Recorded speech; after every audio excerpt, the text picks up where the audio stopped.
Date 20 से उससे बहस हुई है। वो नुकता क्या है? वो नुकता ये है कि इस सारे केस में आप स्टेट को फरीक बनाएं, यानी स्टेट को नोटिस जारी किया जाए और फिर उसके बाद जब स्टेट को फरीक बनाएंगे उनका वकील आएगा, वो आर्ग्यू करेगा और इमरान खान की सज़ा मौतली के हवाले से जो कि सुप्रीम कोर्ट ने कहा था कि आप इसका फैसला करें। और आज इस्लामाबाद हाई कोर्ट के चीफ जस्टिस आमिर फारूक ने भी ये कहा कि आज के दिन मैं इसका फैसला दे दूँगा, तो उसको किसी तरह से डिले किया जाए। तकरीबन 1.5 घंटा दलाइल देने के बाद वो आगे चलें और फिर मामला आया। आपको पता है कि वो मैजिस्ट्रेट के हवाले से ये बड़ा इंपॉर्टेंट पॉइंट है। मैजिस्ट्रेट वाले पॉइंट पे जाने से पहले जुमेरात के रोज़ जब गुज़िश्ता समाअत हुई थी तो पौने घंटे के दलाइल इसी नुक्ते के ऊपर जो है वो अमजद परवेज़ ने दिए थे और कि स्टेट को जो है ना वो फरीक नहीं करा। और इंटरेस्टिंग बात मैं आपको बताऊँ क्यों मैं कह रहा हूँ कि ज़ाहिर ये लगता है कि स्टेट को उस पर वो इस्लामाबाद को फाइल करती है क्योंकि बात के दौरान जो जस्टिस तारिक अहमद जहरी साहब हैं उन्होंने कहा था कि हमने आपका ये नुक्ता जो है वो एक्सेप्ट कर लिया है, अब आगे बढ़ते हैं।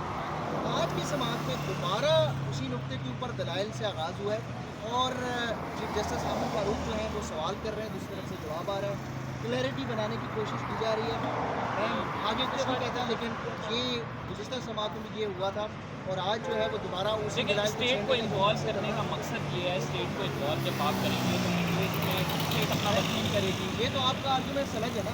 मैं ये कह रहा हूँ कि इस नुक्ते के ऊपर दलाइल कंक्लूड हो गए। बिल्कुल बिल्कुल दलाइल इसमें जुमेरात को कंक्लूड हो गए थे, आज दोबारा लिए गए और उसका वक्त भी दिया गया। 1.5 घंटे से एक बात तो बहस हो रही है कि स्टेट को इन्वॉल्व करना चाहिए या नहीं, और जिस पर चीफ जस्टिस ने फिर कहा कि हम ठीक है आपका ये नुक्ता हमने नोट डाउन कर लिया, आप आगे चलें। और आगे चल के उन्होंने बात की जो मेन नुक्ता है जो कि लतीफ़ खोसा साहब ने अपनी पेटिशन में सबसे अहम नुक्ता उठाया हुआ है, जिस पर सुप्रीम कोर्ट ने भी समाअत में कहा था कि हाई कोर्ट इसको डिसाइड करे। नुक्ता क्या है? वो नुक्ता ये है कि जब भी इलेक्शन कमीशन कोई केस बनाता है तो वो सबसे पहले लोअर जुडिशरी में जाता है। लोअर जुडिशरी का मतलब ये सबसे मैजिस्ट्रेट, सबसे छोटा जो अहदेदार है मैजिस्ट्रेट है। मैजिस्ट्रेट उस केस को परखता है आया ये केस बनता है या नहीं बनता। आज जस्टिस आमिर फारूक ने भी ये रिमार्क किए हैं कि इसका रैशनल क्या है, आखिर लोअर जुडिशरी में क्यों भेजा जाता है। तो इसका रैशनल ये है कि देखा जाए कि इलेक्शन कमीशन की जानिब से जो केस बनाया गया है क्या वो कानूनी तकाज़ों पे पूरा उतरता है या नहीं। अगर वो कानूनी तकाज़ों पे पूरा नहीं उतरता इसका मतलब है केस नल एंड वॉइड है। तो यही बात जो है वो सुप्रीम कोर्ट में भी की गई, पहले इधर की गई, लेकिन इस पर कोई डिस्कशन नहीं हुई।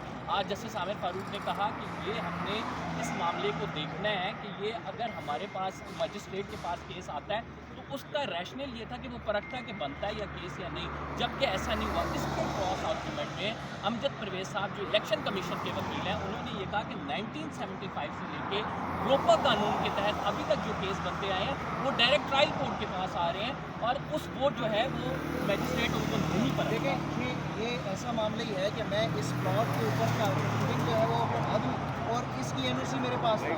बिल्कुल ऐसा ही है कि आप ये देखें इसमें इमरान खान को सज़ा देने की जल्दी में बहुत सारे प्रोसीजरल लैप्सेस हैं जो कि नहीं होने चाहिए थे। आप उसको जो उसका प्रोसीजर है कि वो मैजिस्ट्रेट के पास जाता, स्टोरेज